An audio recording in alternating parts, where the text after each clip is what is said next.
Who got you this wristwatch?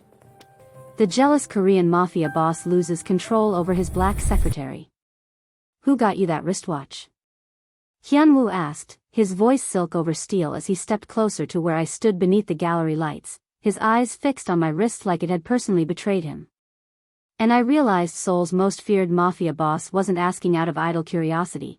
The way his fingers flexed at his sides, that dangerous tell I'd learned to recognize, told me the man who controlled entire districts was about to lose control over a piece of silver meant for someone else. And there you have it, loves, another forbidden romance that began with jealousy and ended with a man willing to burn the world down for the woman he couldn't afford to want.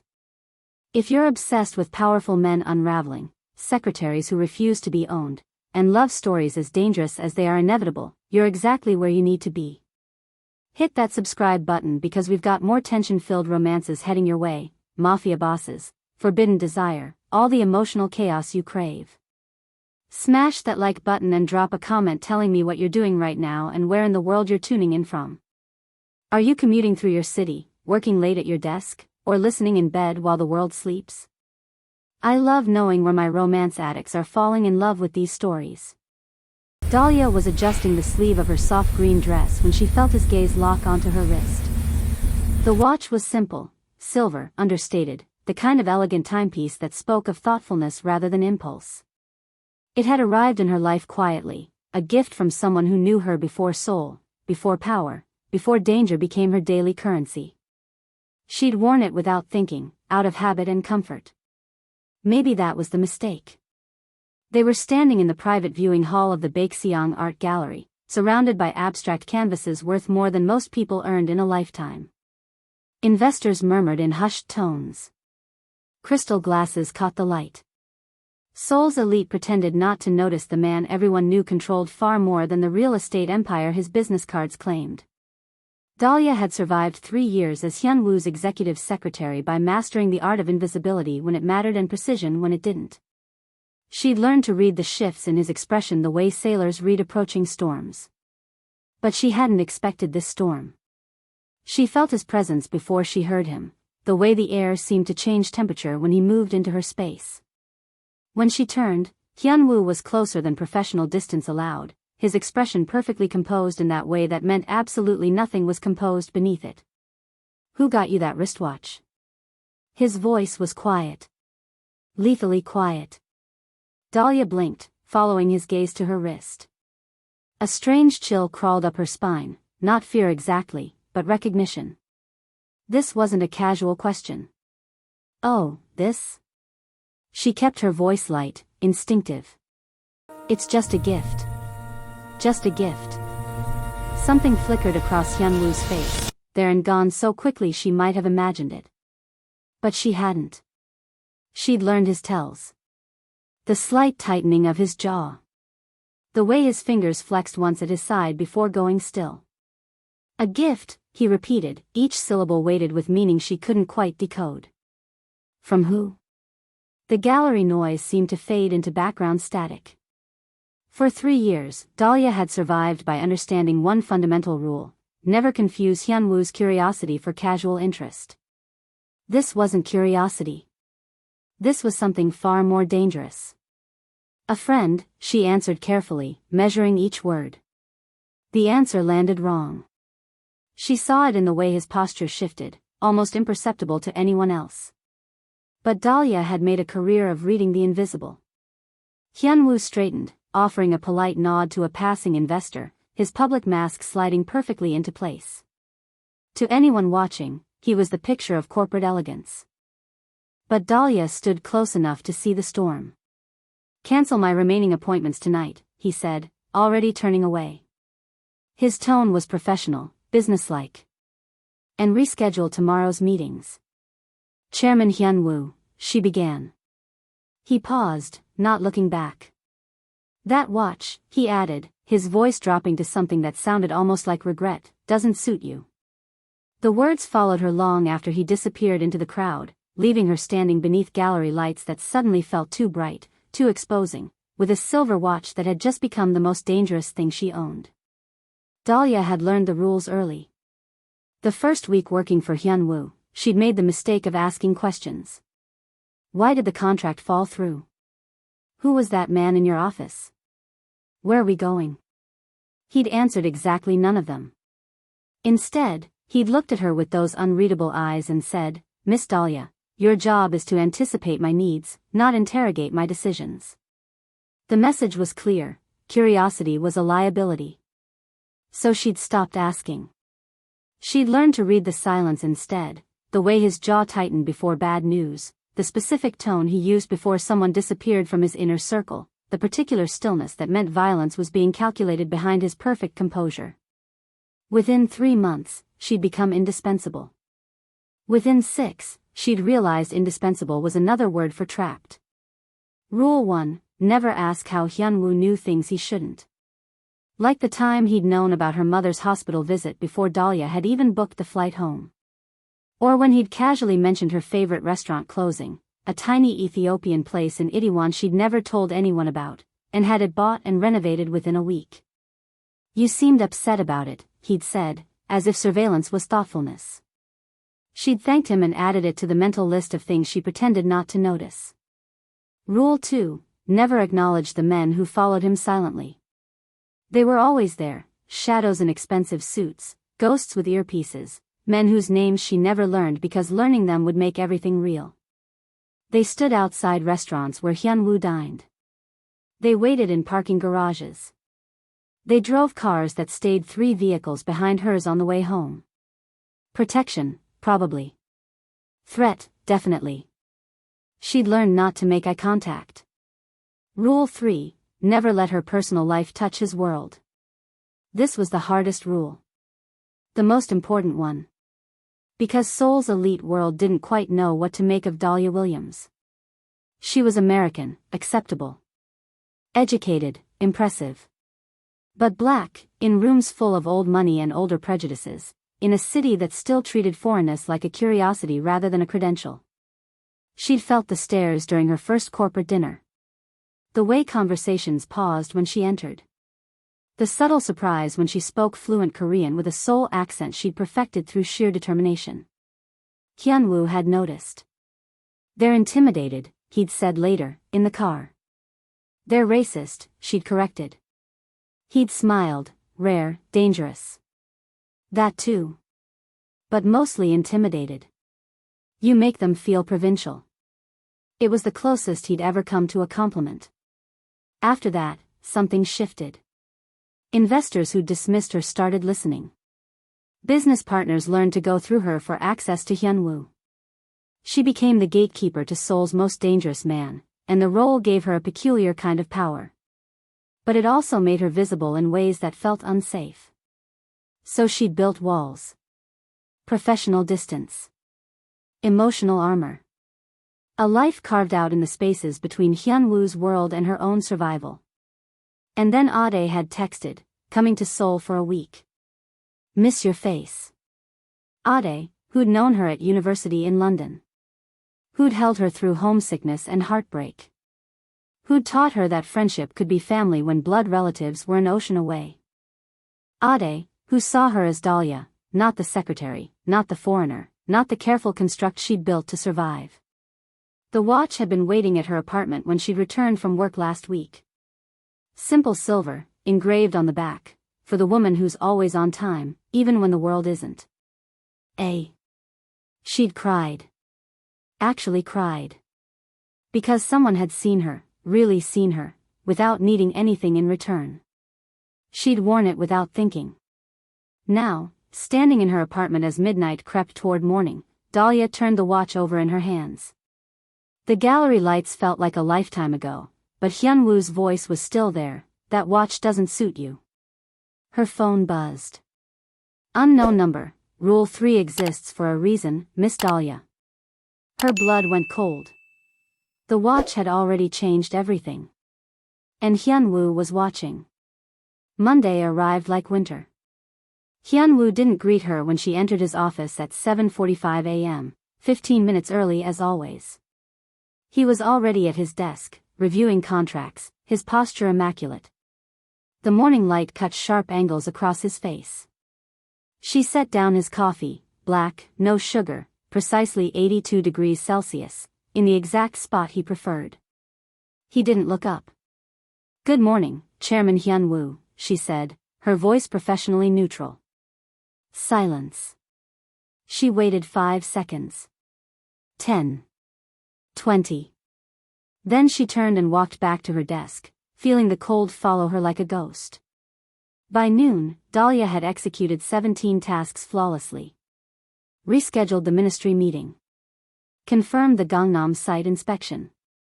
Drafted 3 contract amendments in Korean and English. Ordered lunch from the restaurant he preferred on Mondays. Every instruction had come through messages. 9:23 a.m., Hyun-woo, reschedule the infrastructure meeting to Thursday. 3 p.m. 10:47 a.m., Hyun-woo, I need the Singapore files. My desk. Now. 11:52 a.m., Hyun-woo, cancel my lunch appointment. Not a single spoken word. She told herself it was professional. That she'd done something to warrant distance. That this was just another test in the elaborate game of survival she'd been playing for 3 years.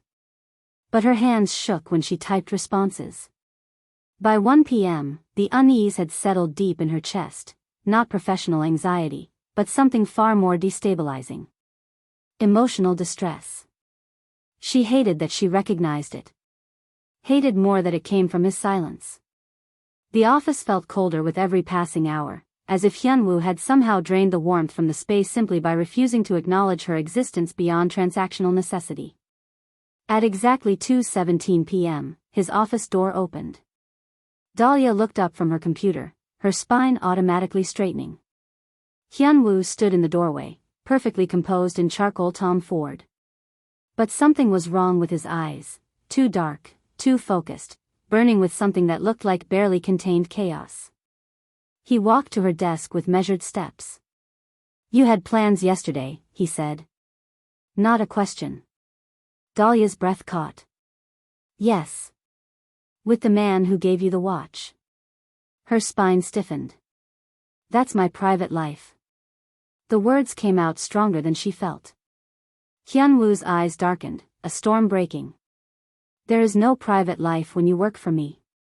The admission hung between them like shattered glass. Too honest. Too close to the truth he'd never allowed himself to speak. "You were watching me," Dahlia accused quietly, her voice steady despite her racing heart. "I protect what belongs to me," he replied. The silence that followed felt explosive. Dahlia stood slowly, meeting his gaze even though everything in her wanted to look away. "I don't belong to you." Something dangerous flickered across Hyun-woo's face, a crack in the perfect control, a glimpse of the man beneath the empire. "Then why," he asked, stepping closer until she could smell his cologne, cedar and something darker, "does the thought of another man touching you make me want to tear this city apart?" She sucked in a breath. The confession wasn't romantic. It was obsession wrapped in expensive tailoring. "That's not my problem," she said. He froze. For the first time since she'd known him, Hyun-woo looked genuinely unbalanced, like the ground beneath his perfectly polished shoes had shifted. "Who is he?" he demanded, and there was something raw in his voice now, something bleeding. "Ade," she said. "My friend. A friend who buys you jewelry. A friend who knows me," she shot back. "Who knew me before you?"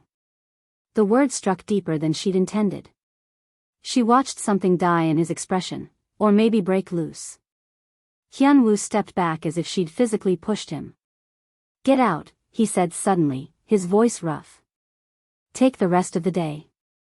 "Chairman." "Now, Miss Dahlia." She grabbed her bag with trembling hands, refusing to let him see how badly he'd shaken her. But as she walked toward the door, she heard it, the sound of something heavy hitting his desk. She didn't look back. Couldn't. Because if she did, she might see the blood on his hands from the crystal paperweight he'd crushed without even noticing the pain. The rumors started before Dahlia even arrived Tuesday morning. She heard them in the elevator, 2 junior analysts whispering in Korean, assuming she wouldn't understand. "Did you see her? With Chairman Hyun-woo last night? At Jaein. The private room. She's beautiful. Like, terrifyingly beautiful. Do you think? The doors opened. Silence dropped like a curtain. Dahlia stepped out, her heels clicking against marble, her expression betraying nothing. But the whispers followed her down the hallway like smoke. A woman. With Hyunwoo. Last night. She told herself it didn't matter. That his personal life was separate from hers, the same separation she demanded he respect. But her hands were cold when she reached her desk. And that's when she saw her. The woman sat in Dahlia's chair with the kind of posture that suggested she'd never questioned her right to occupy space. Mid-20s, flawless in cream Chanel, her dark hair styled in a way that probably required a team. She had the kind of beauty that came with generational wealth, refined, untouchable, soul royalty by blood. She was reviewing documents on Dahlia's computer. Using Dahlia's desk. Existing in Dahlia's space like she'd always been there. Dahlia stopped 3 feet away, her mind struggling to process the image. The woman looked up, her smile polite and devastating. "Oh, you must be Dahlia," she said in flawless English, her voice warm honey over ice. "I'm Mi-suk. I'll be using this desk." A pause, perfectly timed. Chairman Hyunwoo prefers it this way. The words landed like a physical blow. Dahlia's mouth opened. Closed. No sound came out. "Your things have been moved," Mi-suk continued, gesturing vaguely toward the hallway. "Temporary office. 3rd door on the left. HR should have sent you an email." She turned back to the computer, dismissing Dahlia with the ease of someone who'd never had to fight for relevance. Dahlia stood frozen, her professional mask cracking at the edges. Temporary office. Relocated. Replaced. She wanted to demand answers. To march into Hyunwoo's office and break every rule she'd carefully constructed. But her legs carried her down the hallway instead, past curious stares and carefully averted eyes, until she found the 3rd door on the left. The temporary office was small. Windowless. A glorified closet with a desk and a chair and the distinct feeling of exile. Her belongings were stacked in boxes, 3 years of careful organization reduced to cardboard containers.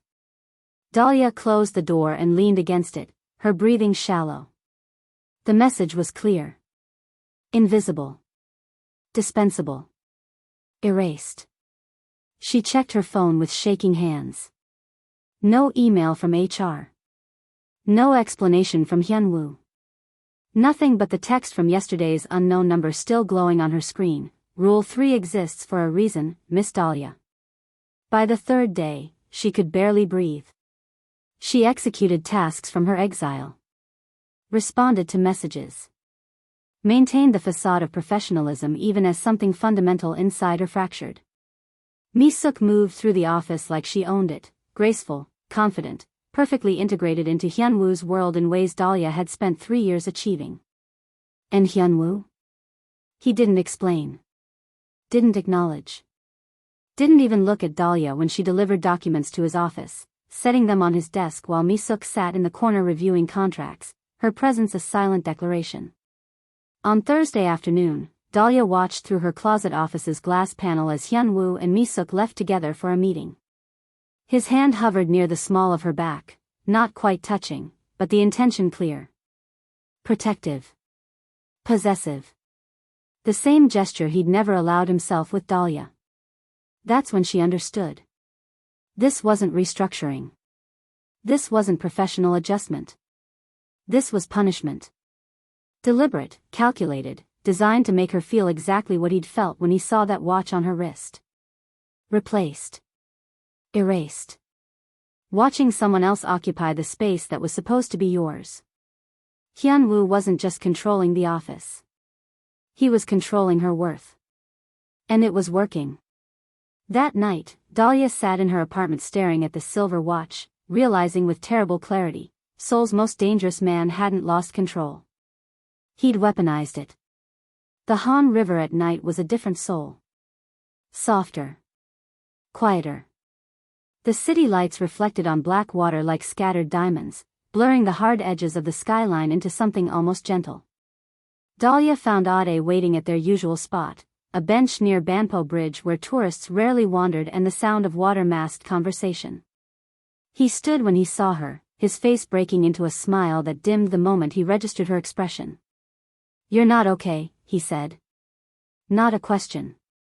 "Never a question with Ade." Dahlia laughed, but it came out broken. "You always say that. And I'm always right." He pulled her into a hug without asking permission, the way he'd done 100 times before, in London dorm rooms, at airport arrivals, during the terrible month after her father died. His embrace smelled like cedar soap and home, uncomplicated by danger or surveillance or silent punishments. She let herself breathe. They sat on the bench, the river stretching before them like a dark mirror. Across the water, the Gangnam skyline glittered, wealth and power stacked in glass towers. Somewhere in that forest of steel, Hyun-woo was probably awake, calculating, controlling things she couldn't see. "Tell me," Ade said quietly. Dahlia stared at the water. "It's complicated. It always is with you." His tone was gentle, teasing. "Remember when you thought Korean grammar was complicated? You mastered it in 6 months. Remember when navigating London as an American was complicated? You made it look easy. This is different." "How?" She didn't know how to explain it. How do you tell someone that you're being psychologically dismantled by a man who's never raised his voice? That exile feels like suffocation when it comes wrapped in expensive silence. "Work," she said finally. "It's just work." Ade studied her profile, his dark eyes reading what she wouldn't say. He'd always been like this, emotionally intelligent in ways that felt like superpowers. Where Hyun-woo demanded control, Ade offered understanding. Where Hyun-woo watched and catalogued, Ade simply saw. "The watch," he said. "Did I get you in trouble?" Dahlia's throat tightened. "No. It's not your fault. But something happened after you wore it." She nodded, not trusting her voice. Ade was quiet for a long moment, watching the river. When he spoke again, his voice had changed, harder, protective. "Your boss. Hyun-woo. He doesn't own you, Dahlia." "I know. Do you?" He turned to face her fully. "Because from where I'm standing, it looks like you're terrified of him." "I'm not terrified. You're shaking." She looked down at her hands. He was right. They were trembling in her lap, visible evidence of the fracture she'd been trying to hide. "He's just..." She struggled for words that wouldn't sound insane. "He's particular about boundaries." "Boundaries?" Ade's jaw tightened. "Dahlia, I've seen you handle impossible situations. I watched you rebuild yourself after loss. You don't shake. You don't break." He reached out, gently turning her face toward him. "What is he doing to you?" The question broke something loose. "He replaced me," she whispered. "Put someone else in my position. In my desk. Like I was, disposable. Because of the watch? Because I'm not supposed to have a life outside of him." The words hung in the night air, too honest, too revealing. Ade's expression darkened with understanding. "That's not professional boundaries. That's possession. It's complicated. It's wrong." His voice was fierce now, protective in ways that felt foreign after days of cold silence. "You deserve better than someone who punishes you for existing outside his control." Dahlia felt tears burn behind her eyes. She'd held them back for 3 days, through exile, through humiliation, through watching Misuk occupy her space like Dahlia had never mattered. "I don't know how to leave," she admitted. "Then I'll help you." "You don't understand what he's capable of." Ade was quiet, studying her with an intensity that reminded her why they'd stayed friends across continents and years. He saw through performance to truth. "I saw him, you know," Ade said finally. "At the gallery. I was early, waiting outside. I saw him watching you." He paused. Dahlia, why does he look at you like he's already lost you? The question pierced straight through her careful defenses. Because she didn't have an answer. Or maybe she did, and it terrified her too much to speak it aloud. The message arrived Friday at 4:47 p.m. Hyunwoo, my office. Now. 2 words. No explanation. Dahlia stared at her phone screen, her pulse jumping. For 4 days, he'd communicated only through clipped instructions. For 4 days, she'd been invisible. Now. She stood from her exile desk, smoothing her black dress with hands that refused to stay steady. The hallway stretched before her like a corridor in a nightmare, too long, too exposed, lined with glass offices where people pretended not to watch her walk toward the lion's den. Mi-suk wasn't at Dahlia's old desk. The space sat empty, her computer dark. Something twisted in Dahlia's chest. She knocked once on Hyunwoo's door. Enter. He stood at the floor-to-ceiling windows, his back to her, soul sprawling beneath him like a conquered kingdom.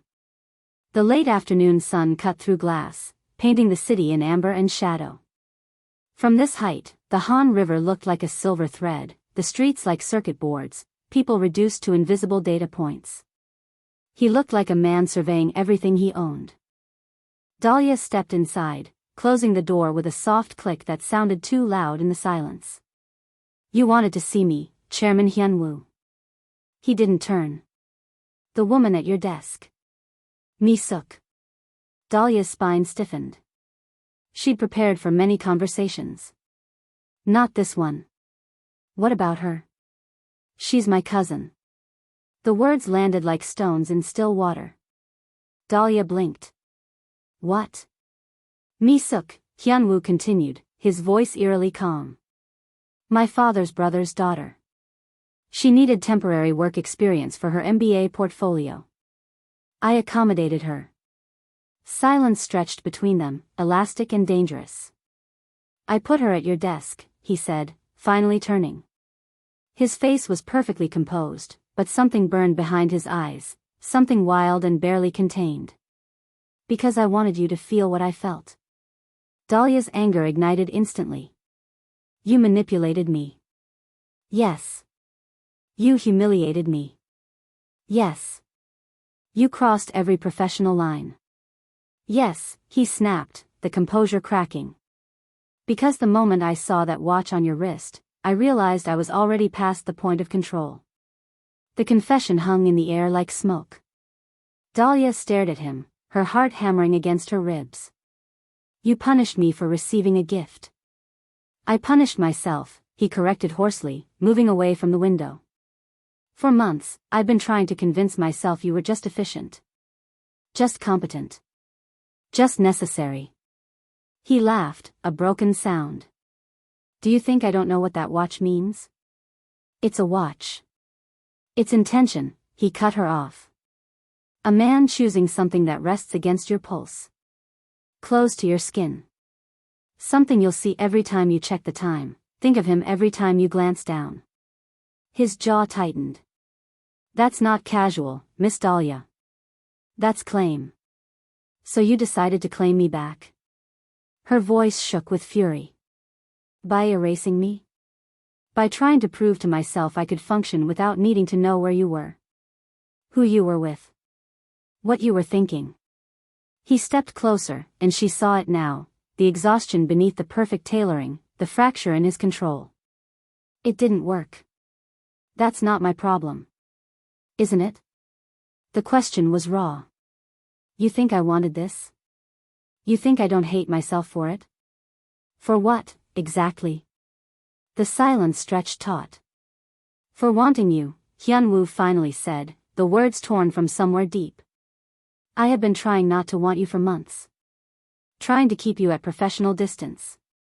Trying to convince myself that what I felt was just convenience. Appreciation for competence. And then I saw another man's gift on your wrist, and I wanted to burn this entire city down.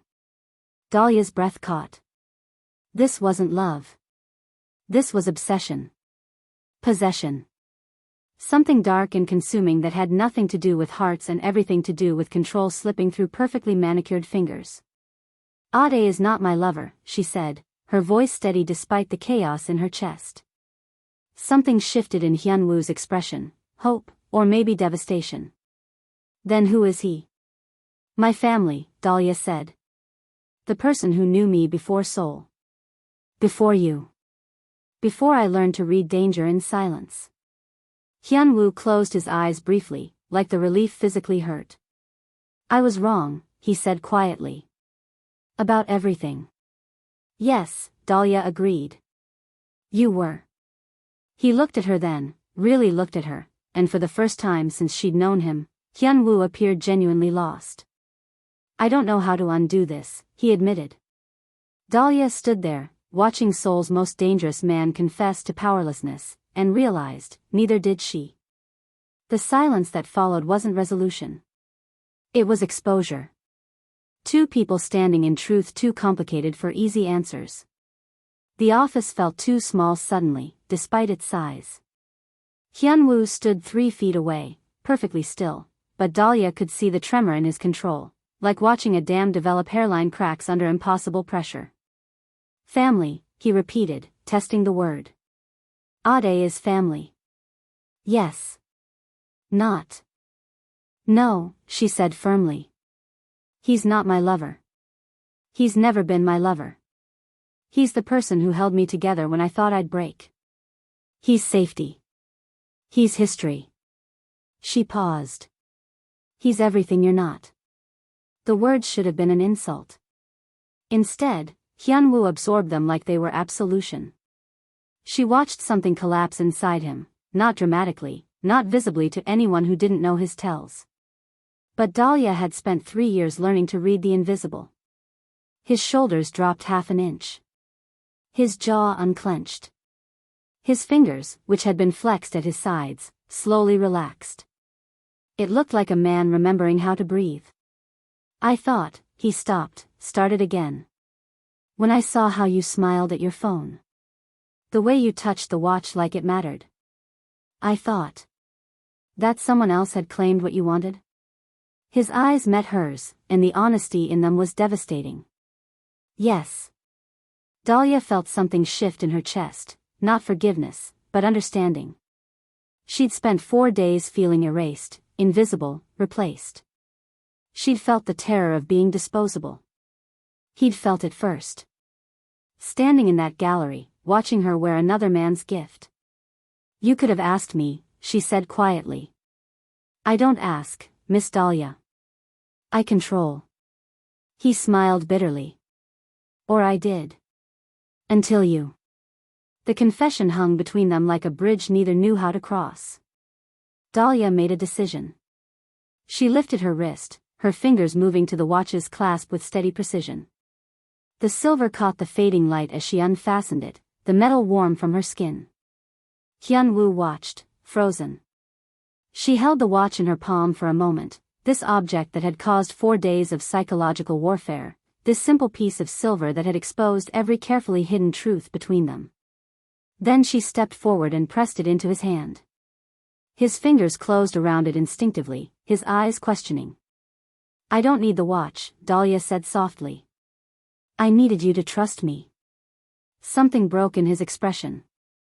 Dahlia. 3 years, she interrupted. 3 years of reading your silences. Of anticipating your needs. Of existing in the spaces you allowed me to occupy. Her voice was steady, but her eyes blazed. And you couldn't trust me enough to ask one simple question. I know. You humiliated me instead. I know. You made me feel worthless. I know, he said hoarsely, and there were tears in his voice even if they never reached his eyes. I know, and I will spend however long it takes making it right. He looked down at the watch in his palm, this symbol of his jealousy, then back at her. You're giving this to me? I'm choosing you, she corrected. There's a difference. The words rewired something fundamental between them. Because possession was taking. Choice was offering. And Dahlia had just shifted the entire power dynamic with one simple act. Hyunwoo set the watch carefully on his desk, then turned back to her with an expression she'd never seen before, vulnerable, unguarded, terrified. "I don't deserve this," he said. "No," she agreed. "You don't. But I want it anyway." "I know." He stepped closer, hesitant in ways he'd never been. "May I?" She didn't let him finish. Dahlia closed the distance between them and kissed him. Not gentle. Not careful. But honest, months of restraint and 4 days of anguish colliding into something that felt like relief and devastation at once. Hyunwoo froze for half a second, shocked, before his control shattered completely. His hands found her face, her waist, pulling her closer like she might disappear if he didn't hold on. The kiss deepened, desperate, consuming, 3 years of professional distance burning away in seconds. She tasted his surrender. He tasted her choice. When they finally broke apart, both breathing hard, Hyunwoo rested his forehead against hers. "This makes you a target," he warned, his voice rough. "I know. Seoul will see you differently. Let them." "And he swallowed hard. "I'll burn the world if anyone touches you." Dahlia smiled softly, dangerously. "Then don't lose control again." He laughed, quiet, broken, real. "I already have." And for the first time, he didn't regret it. They stayed in his office long after Seoul's skyline lit up like constellations. Hyunwoo sat in the chair across from his desk, not behind it, not wielding the power of position, while Dahlia occupied the leather sofa, her heels discarded on the floor. The space between them felt different now. Charged, but no longer with tension. With truth. "You need to understand what this means," Hyunwoo said finally, breaking the comfortable silence. His voice was serious, stripped of the smooth control she'd grown accustomed to. "The moment anyone knows you're more than my secretary, you become leverage." Dahlia met his gaze. "I've been leverage for 3 years. Every person who wanted access to you tried going through me first. That was professional leverage. This is different." He leaned forward, elbows on his knees. "I have enemies, Dahlia. Real ones. Men who would use you to hurt me without hesitation. The men in the shadows," she said quietly. "The ones I'm not supposed to acknowledge." His jaw tightened. "Yes. And the surveillance? The way you always know where I am?" "Protection," he confirmed. "Though I'll admit the line between protection and possession got blurred." "Blurred?" She raised an eyebrow. "You knew about my mother's hospital visit before I told anyone. I monitor threats to people in my orbit. That's a very polite way of saying you invade privacy." He didn't deny it. "My world doesn't allow for blindness. Information is survival." Dahlia studied him, this man who'd built an empire on control and surveillance, who wielded power like other people breathed. She should have been terrified. Should have recognized all the red flags her friends back home would have waved frantically. But she'd seen what lived beneath the empire. She'd watched him bleed over a crystal paperweight. She'd felt him tremble when she kissed him. "I'm choosing this," she said clearly. "Knowing everything it means." "Dahlia. I'm not naive, Hyunwoo. I know what you are. I've known for 3 years." She stood, moving to stand before him. "I've watched you make people disappear with phone calls. I've cleaned blood from your office after meetings I wasn't supposed to notice. I know exactly what loving you means." The word landed between them, loving, too big, too soon, too honest. Hyunwoo reached out, his hand wrapping around her wrist where the watch used to rest. "I can't promise you safety from my world," he said roughly. "But I can promise you protection. Not ownership, protection. There's a difference. Show me the difference. I won't control who you see or speak to. I won't punish you for having a life outside this office." His thumb traced circles on her pulse. "But I will have men watching you. I will know if you're in danger. And I will eliminate threats before they touch you. That's still control." That's love in a dangerous world, he corrected. The only kind I know how to offer. Dahlia absorbed this, the brutal honesty of a man who'd never learned softness, who equated love with fortification. Okay, she said. He blinked. Okay? I accept your terms. She smiled slightly. With one condition. Name it. No more replacements. No more psychological warfare. You feel jealous? You use your words. Despite everything, he almost smiled. You're negotiating relationship terms like a contract. I learned from the best. Monday morning, Mi-suk was gone. Not dramatically, just absent. Her temporary assignment concluded, her desk cleared as if she'd never existed in that space. Dahlia returned to her position outside Hyunwoo's office, and no one questioned it. The office gossip died quietly, replaced by new rumors, new scandals. But something had shifted in the way Hyunwoo looked at her when investors weren't watching. The way his hand would brush hers when passing documents. The way he'd leave his office door cracked open, an invitation that hadn't existed before. Their relationship became a secret written in glances and careful touches. Seoul's elite saw his secretary. He saw everything else. Late one evening, after everyone had gone home, Dahlia stood at his window watching the city breathe. Hyunwoo came up behind her, his arms wrapping around her waist, chin resting on her shoulder. I need to tell you something, he said quietly. Tell me. Control was the only thing keeping me sane, he admitted. Before you. Knowing where every piece was on the board. Predicting every variable. Managing every outcome. His arms tightened. And then you walked into my office 3 years ago, and slowly, systematically, you became the one variable I couldn't control. Dahlia turned in his arms, facing him. Is that why you hired me? No, he said. I hired you because you were brilliant. I kept you because I was already addicted to the chaos you represented. She smiled against his chest. Chaos. That's romantic. It's honest. And somehow, that was better. The threat came on a Tuesday. Not dramatic. Not cinematic.